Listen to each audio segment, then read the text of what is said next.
নমস্কাৰ। প্ৰথমে মই জেৰিনাই মোৰ অন্য এটা নতুন ৰেচিপি ভিডিঅ'লৈ আপোনালোক সকলোকে পুনৰবাৰ স্বাগতম জনালোঁ। আজি মই বনাবলৈ লৈছোঁ লাই শাকৰ লগত হাঁহ কণী। লাই শাকৰ লগত হাঁহ কণী মই কেনেকৈনো বনাম, কেনেকৈ কি কৰিম আহকচোন চাওঁ। আহক তেনেহ'লে বেছি দেৰি নকৰি ভিডিঅ'টোৰ মাজলৈ আগবাঢ়ি যাওঁ।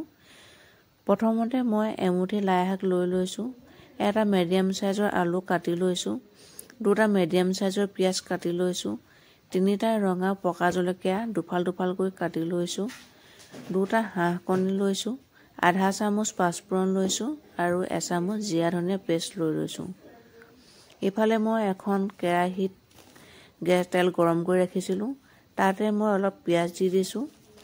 অলপ হালধি দি দিম আৰু লাই শাকখিনি মই সৰু সৰুকৈ নাকাটি হাতেৰে মোহাৰি ডাঙৰ ডাঙৰকৈ দি দিছোঁ। সৰুকৈ দিয়াতকৈ এনেকৈ ডাঙৰকৈ দিলে খাবলৈ বেছি ভাল লাগে।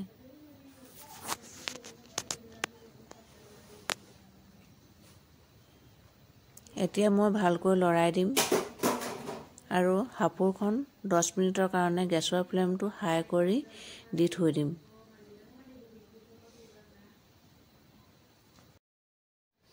এতিয়া মই 10 মিনিটৰ পাছত ঢাকনখন দাঙি চাইছোঁ আৰু লাই শাকখিনি প্ৰায় সিজি গৈছে। আৰু এতিয়া মই সোৱাদ অনুযায়ী অলপমান নিমখ দি দিম।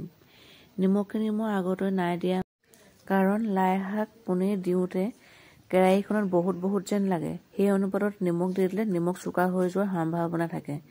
সেয়েহে মই লাই শাকখিনি আধা সিজাৰ পাছত নিমখ দি দিছোঁ। আৰু এতিয়া 5 মিনিটৰ কাৰণে আকৌ সাঁফৰখন লগাই থৈ দিম। 5 মিনিটৰ পাছত সাঁফৰখন দাঙি চাইছোঁ আৰু এবাৰ ভালকৈ লৰাই দিছোঁ। লাই শাকখিনি আমাৰ সিজি গৈছে আৰু মই এখন প্লেটত লাহেকৈ উলিয়াই লৈছোঁ।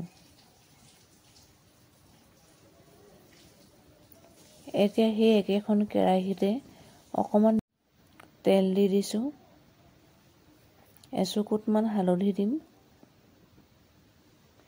আৰু কাটি ৰখা মিডিয়াম চাইজৰ আলুটো দি দিম আৰু ধুনীয়াকৈ লৰাই দিম। আৰু গেছৰ ফ্লেমটো হাই টু মিডিয়ামত ৰাখি 10 মিনিটৰ কাৰণে সিজিবলৈ দিম। এয়া 10 মিনিটৰ পাছত চাইছোঁ আমাৰ আলুখিনি প্ৰায় সিজি গৈছে।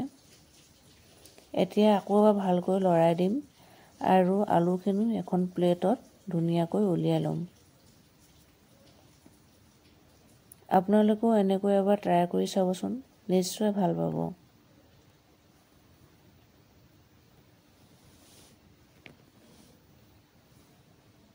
এয়া মই আলুখিনি এখন প্লেটত উলিয়াই ল'লোঁ।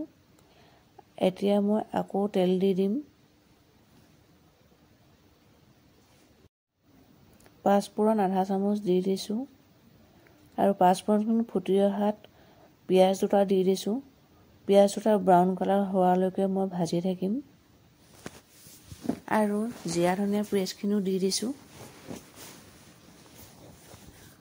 এচামুচ হালধি দি দিছোঁ। সোৱাদ অনুযায়ী নিমখ দিম। নিমখটো আপোনালোকে নিজে সোৱাদ অনুযায়ী দিব। আৰু কাটি ৰখা পকা জলকীয়া 3টা দি দিম আৰু ইয়াৰ ওপৰতে মই হাঁহ কণী 2টা ভাঙি দিম।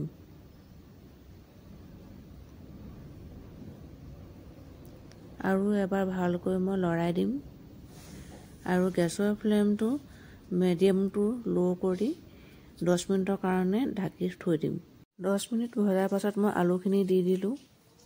আকৌ এবাৰ ভালকৈ মই লৰাই দিম। চাওকচোন কালাৰটো কিমান ধুনীয়া হৈছে। এতিয়া অথনি ভাজি ৰখা লাই শাকখিনিও দি দিম। আকৌ এবাৰ মই ভালকৈ লৰাই দিম আৰু গেছৰ ফ্লেমটো ল' টু মিডিয়ামত ৰাখি ঢাকনখন লগাই 10 মিনিট থৈ দিম। এতিয়া 10 মিনিটৰ পাছত ঢাকোন দাঙি চাইছোঁ। আকৌ এবাৰ ভালকৈ মই লৰাই দিছোঁ। আমাৰ ভাজিখিনি ধুনীয়াকৈ হৈ গৈছে আৰু গেছৰ ফ্লেমটো অফ কৰি মই থৈ দিম। আপোনালোকে এনেকৈ এবাৰ ট্ৰাই কৰি চাবচোন, নিশ্চয় ভাল পাব আপোনালোকে। ভিডিঅ'টো শেষলৈকে চোৱাৰ বাবে বহুত বহুত ধন্যবাদ জনালোঁ। আগলৈও এনেকুৱা ভিডিঅ'বোৰ পাই থাকিবৰ কাৰণে মোৰ চেনেলটো ছাবস্ক্ৰাইব কৰি দিব আৰু কাষতে থকা বেল আইকনটো প্ৰেছ কৰি দিব। এনেকৈ ভাজি এবাৰ গৰম ভাতৰ লগত খাই চাবচোন আৰু কেনেকুৱা পালে কমেণ্ট কৰি মোক জনাবচোন।